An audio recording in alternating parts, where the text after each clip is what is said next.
Hello दोस्तों, good morning. My name is Akshay. मैं आप लोगों को कॉन्स्टिट्यूशन ऑफ इंडिया पढ़ा रहा हूँ। इसमें हम लोगों ने प्रियम्बल से शुरू किया है। लास्ट 2 लेक्चर हो चुके हैं प्रियम्बल के और आज जो है वो लेक्चर 3 है। लास्ट लेक्चर में हम लोगों ने जस्टिस तक पढ़ लिया था। आज हम लोग लिबर्टी पढ़ेंगे। लिबर्टी। देखिए लिबर्टी का मीन्स क्या होता है। लिबर्टी का मीन्स होता है freedom,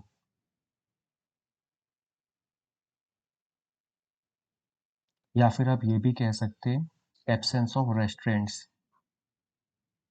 absence of restraints. Restraints means limitation. Limitations. तो जिस फ्रीडम की हम लोग बात कर रहे हैं, जो हमें हमारा कॉन्स्टिट्यूशन प्रोवाइड करता है, वो एब्सोल्यूट नहीं है, but comes with certain restraints.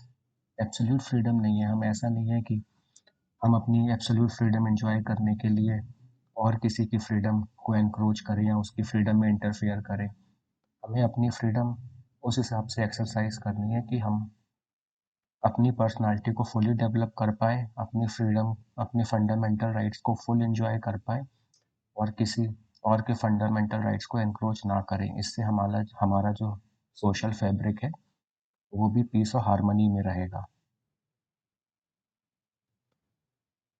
तो जो हम लोगों का कॉन्स्टिट्यूशन है वो हमें फ्रीडम देता है, not absolute freedom, not absolute freedom, but with but qualified freedom, but qualified freedom. Qualified freedom का मतलब विथ सम लिमिटेशंस। और हम लोगों के जो प्रियम्बल है उसमें 5 टाइप्स की लिबर्टी बताई गई है। Liberty of thoughts, expression, belief, faith, worship. जब आप आगे फंडामेंटल राइट्स, डायरेक्टिव प्रिंसिपल्स और आगे का कॉन्स्टिट्यूशन पढ़ेंगे तो उसमें आप देखेंगे कि ये 5 टाइप की कॉन्स्टिट्यूशन में फ्रीडम बताई गई है। Liberty of thoughts, expression, belief, faith and worship. और जो आइडियल्स हैं ये लिबर्टी, इक्वालिटी एंड फ्रेटर्निटी की, ये हम लोगों ने फ्रेंच रेवोल्यूशन से लिए हैं। Ideals of liberty, equality and fraternity, ये हम लोगों ने कहाँ से लिए? फ्रेंच रेवोल्यूशन से लिए। French revolution. और ये फ्रेंच रेवोल्यूशन जो है ये 1789 में शुरू हुआ था और 1799 तक चला था। जो आप लोग अपने वर्ल्ड हिस्ट्री की जब वर्ल्ड हिस्ट्री पढ़ेंगे तो उसमें इसके बारे में आपको पता चलेगा। फ्रेंच रेवोल्यूशन के बारे में भी पढ़ेंगे वर्ल्ड हिस्ट्री में। तो फ्रेंच रेवोल्यूशन से हम लोगों ने आइडियल्स ऑफ लिबर्टी लिए हैं, इक्वालिटी लिया, फ्रेटर्निटी लिए हैं। जस्टिस जब हम लोगों ने लास्ट लेक्चर में पढ़ा था तो उसमें मैंने बताया था जो justice social, economic, political justice होता है वो हम लोगों ने रशियन रेवोल्यूशन से लिया है। और रशियन रेवोल्यूशन 1917 में हुआ था। ये चीज़ ध्यान रखिएगा आप लोग। नेक्स्ट जो टर्म है वो है इक्वालिटी। इक्वालिटी का लिटरल सेंस में क्या मीन्स होता है? To treat everyone equal without any discrimination. Discrimination like discrimination of religion, race, caste, sex, place of birth, and economic discrimination like discrimination in income, property, wealth. Political discrimination like discrimination in अगर हम किसी को vote नहीं देने देंगे, तो वो भी एक पॉलिटिकल डिस्क्रिमिनेशन है। पॉलिटिकल इक्वलिटी मीन्स हर कोई वोट दे सकता है। तो हमारे कॉन्स्टिट्यूशन में equality of status and opportunity, इन दो इक्वलिटीज की बात की गई है।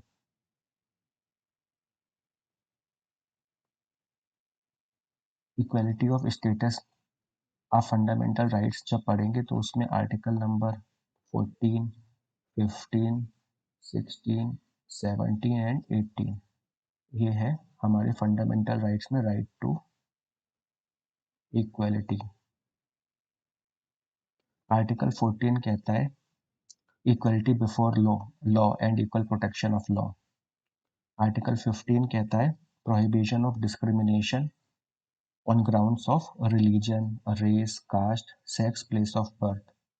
Article 16 equality of opportunity in matter of public employment. Article 17 untouchability को खत्म करने की बात करता है। आर्टिकल 18 टाइटल्स को खत्म करने की बात करता है। टाइटल्स मीन्स जो पहले ब्रिटिश गवर्नमेंट जो थी वो टाइटल्स दिया करती थी। टाइटल्स जैसे महाराजा, राय बहादुर, राज बहादुर, राय साहब, एक तरीके से ये उन लोगों को कुछ स्पेशल प्रिविलेजेस भी देती थी। तो वो चीज़ें अब हमारी जब हम इंडिपेंडेंट हुए तो इस आर्टिकल के थ्रू हम लोगों ने एबोलिशन ऑफ टाइटल वो चीज़ें ख़त्म करी। इसमें एक्सेप्शन ये है कि जो अभी भी एकेडमिक और मिलिट्री जो टाइटल्स हैं वो हम लोगों ने वो हम दे सकते हैं। एजुकेशन और मिलिट्री टाइटल्स आर्टिकल 18 के अंदर वो अभी भी हम दे सकते हैं, लेकिन बाकी और कोई टाइटल नहीं दे सकते। वो सब ये सब आर्टिकल्स आप डिटेल में पढ़ेंगे अपने फंडामेंटल राइट्स के चैप्टर में। इक्वालिटी भी जो है वो 3 टाइप्स की होती है। Social equality, economic equality,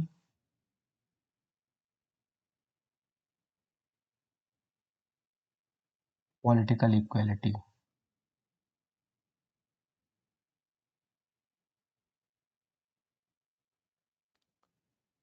social equality और सिविक इक्वालिटी।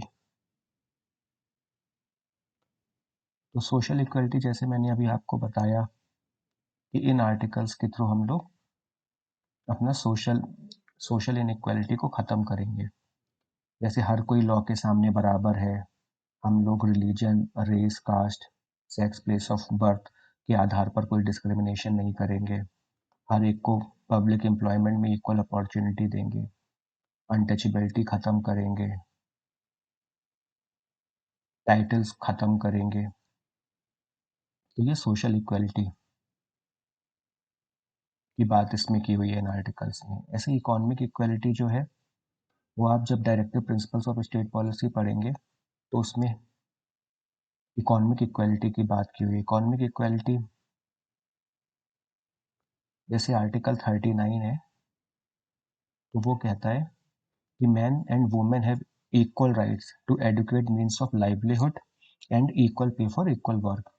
तो मैन वुमेन दोनों को सेम पे मिलेगी अगर वो सेम काम करते हैं। पहले होता था कि लोग वुमेन को कम पे देते थे, लेकिन अब वो इस आर्टिकल के थ्रू उसको ख़त्म करने की बात की हुई है। तो ये आप directive principles of state policy में पढ़ेंगे। पॉलिटिकल इक्वालिटी, पॉलिटिकल इक्वालिटी जैसे पॉलिटिकल स्फेयर में देखें तो हर किसी को वोटिंग का अधिकार है। वोटिंग में वोटिंग में किसी के साथ कोई डिस्क्रिमिनेशन नहीं होगा कि तुम वोट दे सकते हो, तुम नहीं दे सकते। हर कोई जो 18 ईयर्स या उससे अबव का है वो हमारे इलेक्शंस में हर कोई वोट कर सकता है। 18 एंड 18 प्लस लोग। और उसके बाद आगे हम लोग जो है तो इक्वलिटी हम लोगों ने समझ ली, equality of status and opportunity. Absence of special privileges, special absence of special privileges और बेनिफिट्स। अब सबको इक्वल, हमारा कॉन्स्टिट्यूशन में सबको इक्वल ट्रीट करने की बात की हुई है। पहले कुछ लोगों को, जो ज़्यादा पढ़े लिखे होते थे, रिच होते थे, उन्हें कुछ स्पेशल प्रिविलेजेस मिलते थे कि वही लोग वोट दे सकते हैं, वही लोग कहीं अच्छी जगह जा सकते हैं, अच्छी जगह खा सकते हैं। बट अब ऐसा नहीं है, कोई भी इंसान वोट दे सकता है जो 18 साल से ऊपर का है या 18 साल का है। और अब हर किसी को कहीं भी आने जाने की स्वतंत्रता है। किसी को कोई स्पेशल प्रिविलेज ऐसे नहीं दिए गए हैं।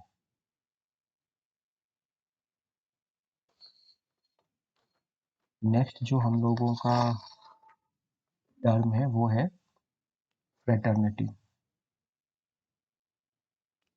फ्रेटर्निटी, फ्रेटर्निटी फ्रेटर्निटी का मतलब होता है sense of brotherhood, sense of brotherhood, भाईचारे की भावना। हमारा जो प्रियम्बल है उसमें दो टाइप की फ्रेटर्निटी बताई हुई है। Dignity of the individual, dignity of the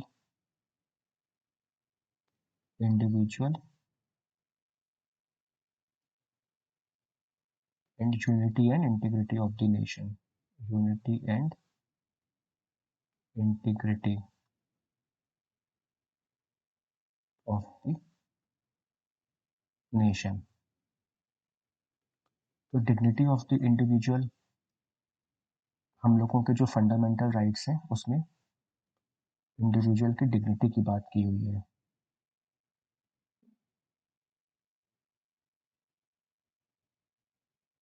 जो के एम मुंशी हैं, उन्होंने कॉन्स्टिट्यूंट असेंबली में ये बात भी कही थी कि not only material benefits to citizen but our constitution also recognises that the personality of every individual is sacred. हमें अपने सिटीजन्स को केवल मटेरियल बेनिफिट्स नहीं देने हैं। हमारा कॉन्स्टिट्यूशन हर एक इंडिविजुअल पर्सनालिटी को सेक्रेड मानता है। तो हमें हर इंडिविजुअल की डिग्निटी की रिस्पेक्ट करनी चाहिए। और जो यूनिटी एंड इंटीग्रिटी है, हाँ, इसमें जो जब आप फंडामेंटल ड्यूटीज़ में भी डिग्निटी ऑफ वुमेन की भी फंडामेंटल हम लोगों की ड्यूटी है कि हम लोग ऐसी प्रैक्टिसेस को फॉलो ना करें जिनसे वुमेन की डिग्निटी हर्ट होती हो। Renounce every practices that are derogatory to the dignity of the women. तो ये हम लोगों की फंडामेंटल ड्यूटी में भी ये बताया गया है। Unity integrity of the nation,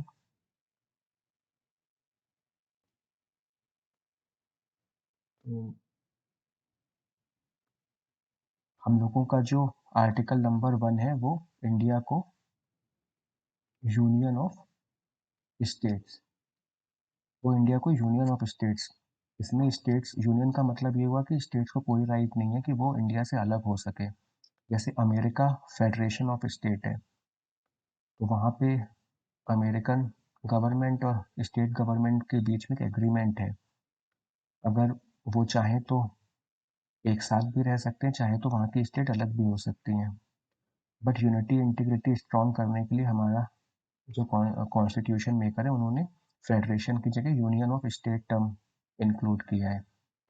यहाँ पे यूनियन ऑफ स्टेट मीन्स हमारे स्टेट को और सेंट्रल गवर्नमेंट के बीच में कोई एग्रीमेंट नहीं है। इंडिया एज ए होल पूरी एक कंट्री है।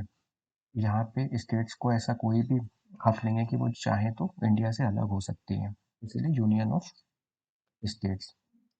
और हमारी जो यूनिटी एंड इंटीग्रिटी है वो फंडामेंटल ड्यूटी में भी उसके बारे में बताया गया है। फंडामेंटल ड्यूटी में कहा गया है कि to protect the unity and integrity of the nation. It is the duty of every citizen to protect the unity and integrity of the nation. जो इंटीग्रिटी वर्ड है ये हम लोगों ने, आपको पता होगा कि 42nd कॉन्स्टिट्यूशनल अमेंडमेंट एक्ट 1976 के थ्रू ऐड किया है। उस टाइम 3 वर्ड्स ऐड किए थे, सोशल, सेकुलर एंड इंटीग्रिटी।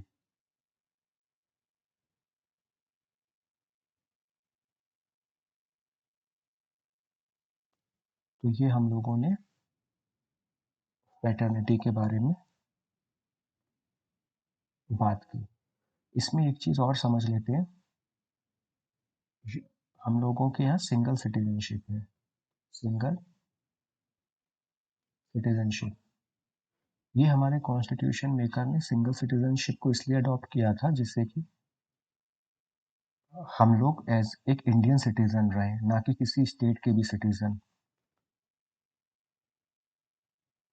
जिससे कि लोगों में ये भावना ना आए कि वो सिर्फ स्टेट के ही नागरिक हैं, इंडिया की नहीं है। तो उन्होंने सिंगल सिटीजनशिप इसीलिए रखी जिससे कि एक सेंस ऑफ ब्रदरहुड बढ़े। हम लोगों की कंट्री इतनी डाइवर्स है, यहाँ पे इतने ज़्यादा रिलीजन है, लैंग्वेजेस बोली जाती हैं, डिफरेंट टाइप की रेस हैं, बहुत ही डाइवर्स कंट्री है। तो लोगों में एक वो चीज़ आ सकती है, एक अलग होने वाली बात, तो उस चीज़ को हटाने के लिए हम लोगों ने सिंगल सिटीजनशिप का कॉन्सेप्ट अडॉप्ट किया हमारे कॉन्स्टिट्यूशन मेकर ने। इससे लोगों में आपस में भाईचारे की भावना बढ़े।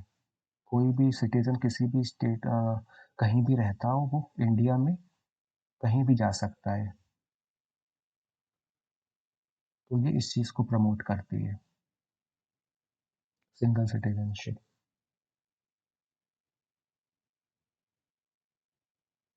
नेक्स्ट जो हम लोगों का टॉपिक है वो है, हम लोग ये देखेंगे कि हमारा जो प्रियम्बल है वो कॉन्स्टिट्यूशन का पार्ट है कि नहीं।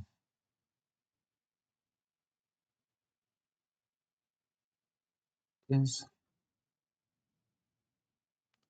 प्रियम्बल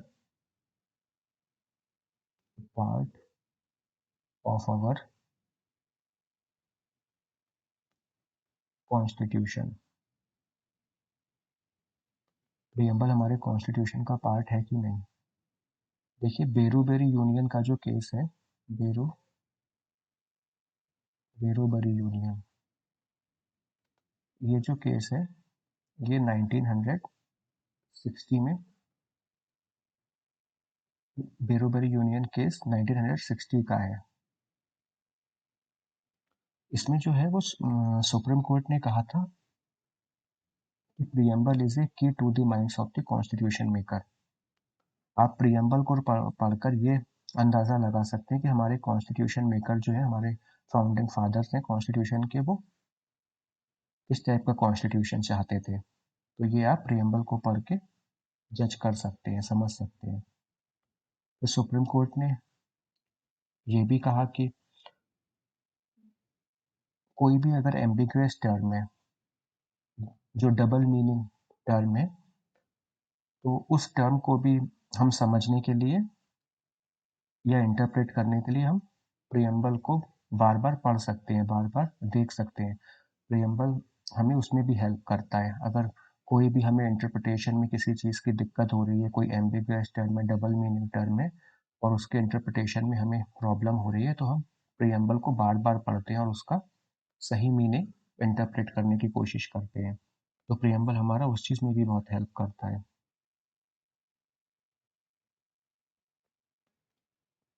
लेकिन फिर भी सुप्रीम कोर्ट ने ये कहा था कि preamble is not a part of the constitution.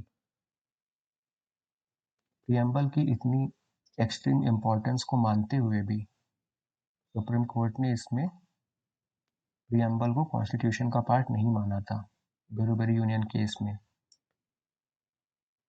Preamble is not a part of the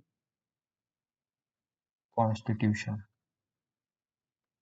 मैं आपको थोड़ा सा ये बता देता हूँ कि बेरोबेरी जो यूनियन केस है, इसमें वेस्ट बंगाल में बेरोबेरी एनक्लेव्स हैं, उसे हमें बांग्लादेश के साथ एक्सचेंज करना था। तो ये जो केस है ये उसी से रिलेटेड है, इसमें सुप्रीम कोर्ट ने अपने ये ओपिनियन प्रियम्बल को लेके भी रखे थे।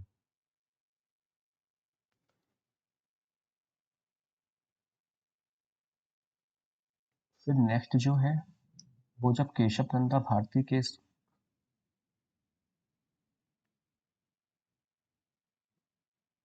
केशव नंदा केशव नंदा भारती केस, ये 1973 में का केस है और ये हिस्टोरिक केस है। आगे आप इसके बारे में डिटेल में पढ़ेंगे और इसकी बार बार इसको कोट किया जाता है, इस केस को बार बार इसका रेफरेंस दिया जाता है। जब जब आप आगे कॉन्स्टिट्यूशन पढ़ेंगे तो इस केस का कई बार रेफरेंस मिलता है। ये हम लोगों के लिए ये हम लोगों के लिए हिस्टोरिक केस है। इसमें सुप्रीम कोर्ट ने दो बहुत इंपॉर्टेंट बातें की थी। उसमें इस केस में कहा था कि preamble is a part of our constitution. इसमें सुप्रीम कोर्ट ने प्रियम्बल को कॉन्स्टिट्यूशन का पार्ट माना है। सुप्रीम कोर्ट ने कहा था कि जो हम लोगों ने 1960 में बेरोबेरी यूनियन के केस में जो हमारे ओपिनियन थे कि preamble is not a part of the constitution, उस ओपिनियन को हम चेंज करते हैं और हम प्रियम्बल को कॉन्स्टिट्यूशन का पार्ट डिक्लेयर करते हैं। तो केशव नंदा भारती केस में सुप्रीम कोर्ट ने प्रियम्बल को कॉन्स्टिट्यूशन का पार्ट माना है। और सेकंड जो है वो सुप्रीम कोर्ट ने ये कहा था कि अगर प्रियम्बल हमारे कॉन्स्टिट्यूशन का पार्ट है तो अंडर आर्टिकल 368 जिससे हम कॉन्स्टिट्यूशन का अमेंडमेंट करते हैं, उस आर्टिकल के तहत हम प्रियम्बल को अमेंड भी कर सकते हैं। Under article 368 preamble can be amended. और जैसा आपको पता ही है कि अभी तक प्रियम्बल केवल एक बार अमेंड हुआ है, 42nd कॉन्स्टिट्यूशनल अमेंडमेंट एक्ट 1976 में हम लोगों ने प्रियम्बल को अमेंड किया था और 3 वर्ड्स जोड़े थे, सोशल, सेकुलर एंड इंटीग्रिटी। तो अंडर आर्टिकल 368 में सुप्रीम कोर्ट ने ये कहा है कि अगर प्रियम्बल हमारे, एक तो ये डिक्लेयर किया कि प्रियम्बल हमारे कॉन्स्टिट्यूशन का पार्ट है और ये भी कहा कि under article 368 preamble can be amended as it is a part of our constitution. But उसने यहाँ पे एक कंडीशन कंडीशन रख दी और वो कंडीशन बहुत ही इंपॉर्टेंट है। उसने कहा था कि हम प्रियम्बल को अमेंड तो कर सकते हैं अंडर आर्टिकल 368, बट वो अमेंडमेंट कोई भी ऐसा अमेंडमेंट नहीं होना चाहिए जो हमारे प्रियम्बल का बेसिक स्ट्रक्चर को डिस्ट्रॉय करे या डैमेज करे।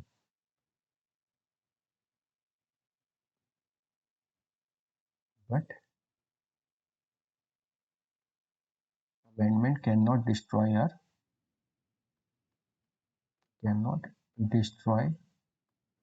या फिर damage, but any amendment can not destroy और डैमेज और बेसिक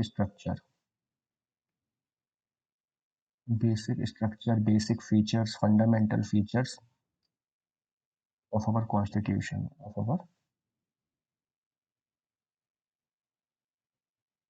कॉन्स्टिट्यूशन या फिर प्रियम्बल।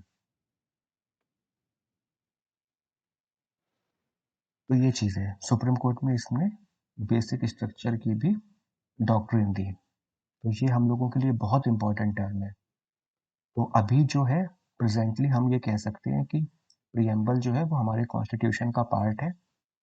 सुप्रीम कोर्ट ने जो 1973 में केशव नंदा भारती के केस में जो जजमेंट दिया था, तो अब हम यही कह सकते हैं कि प्रियम्बल हमारे कॉन्स्टिट्यूशन का पार्ट है और अंडर आर्टिकल 368 के तहत हम प्रियम्बल को अमेंड भी कर सकते हैं। बट वो कोई भी अमेंडमेंट ऐसा नहीं होना चाहिए जो प्रियम्बल के बेसिक स्ट्रक्चर को डिस्ट्रॉय करे। अदरवाइज आप उसमें और कोई भी अमेंडमेंट कर सकते हैं। और हम लोगों ने ये भी देखा कि अभी तक हमारा प्रियम्बल केवल एक ही बार अमेंड हुआ है 1976 में। और 42nd कॉन्स्टिट्यूशनल अमेंडमेंट एक्ट के थ्रू, जिसमें सोशल, सेकुलर, इंटीग्रिटी वर्ड हम लोगों ने जोड़े थे।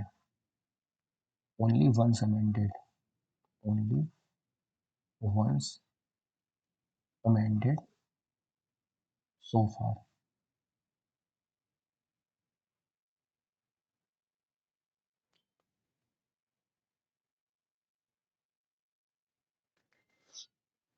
अच्छा, इसमें ये चीज़ है कि आप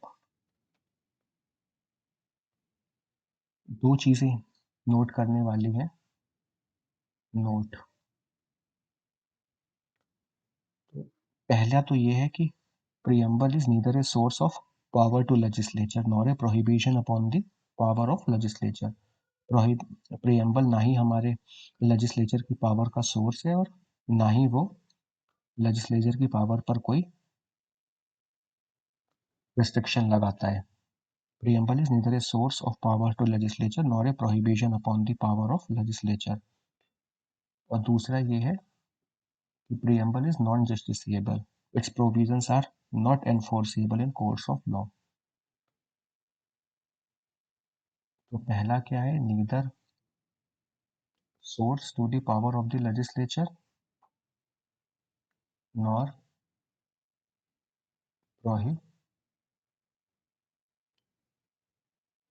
prohibition upon the power of legislature, and second है non justiciable, its provisions are not enforced in court of law। ये दो जो चीज़ें हैं ये प्रियम्बल के रिगार्डिंग में आप लोगों को याद रखनी है। ठीक है दोस्तों, आज हम लोगों ने अपना प्रियम्बल चैप्टर जो है वो कंप्लीट किया। इस चैप्टर में अगर आपको कोई भी चीज़ समझ में ना आई हो तो आप मुझे कमेंट सेक्शन में कमेंट करके बता सकते हैं और मैं कोशिश करूँगा उसे जल्दी से जल्दी रिजॉल्व करने की। ये मैंने अभी आज यूट्यूब पे मेरा ये थर्ड लेक्चर है, तो हो सकता है अभी इसमें कुछ कमी रह गई हो, तो आप लोग मुझे अपने सजेशंस भी दे सकते हैं, जिससे कि मैं और इम्प्रूव करता चलूँ और आप लोगों के लिए आगे और अच्छे से अच्छे लेक्चर लाता रहूँ। आप लोगों का ऐसा ही लव कोऑपरेशन हमेशा बना रहे। ठीक है फ्रेंड्स, नेक्स्ट लेक्चर में फिर हम लोग नया चैप्टर शुरू करेंगे। आप लोग भी अपना ध्यान रखिए, पढ़ाई करते रहिए, रिवीजन करते रहिए। Okay, thank you.